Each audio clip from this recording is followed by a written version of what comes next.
This is my interpretation of what Aurora would look like from the Sleeping Beauty if it were dressed according to her time, specifically 1570s. To explain the choice of this, first I take the story of the book, again, not the version of the Brothers Grimm but the one of Charles Perrault, Tales of Mother Goose, book of 1697. And the reason for this is that again, it is the story from which the present takes its concept. Well, I mean, from which many of the adaptations are based today. Then again, the story could have not happened at the same time the book released, but a few decades older. But again, what does the 1570s have to do with it? Well, it must be taken into account that the book takes 100 years in its journey, since that is the time in which Aurora remains asleep. Then, with this logic, Aurora, and how it is clearly said in the book, is dressed as the prince's grandmother and with a straight collar.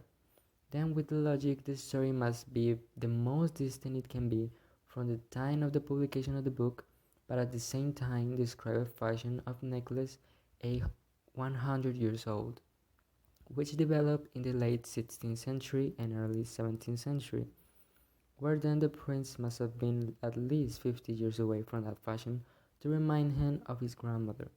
We can take that as the year 1570, where the fashion of four straight necklaces took hold, and 100 years later, in 1670, where the prince discovered the princess, decades would have passed since it went out of style. On the choices of colors and aesthetics, we'll start with makeup.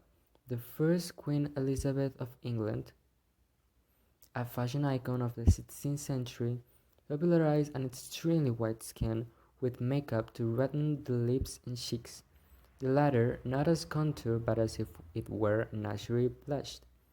Also, blonde hair was highly desired, along with light eyes.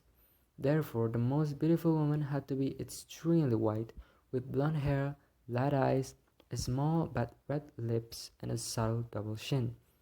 The color of the dress is red since neither blue nor pink were very royal colors. Shoes of red being the most used and also in the pink family. So I hope you liked the video, give it a like if it was like that, and subscribe so you don't miss more videos like this, and I help the channel. Thanks.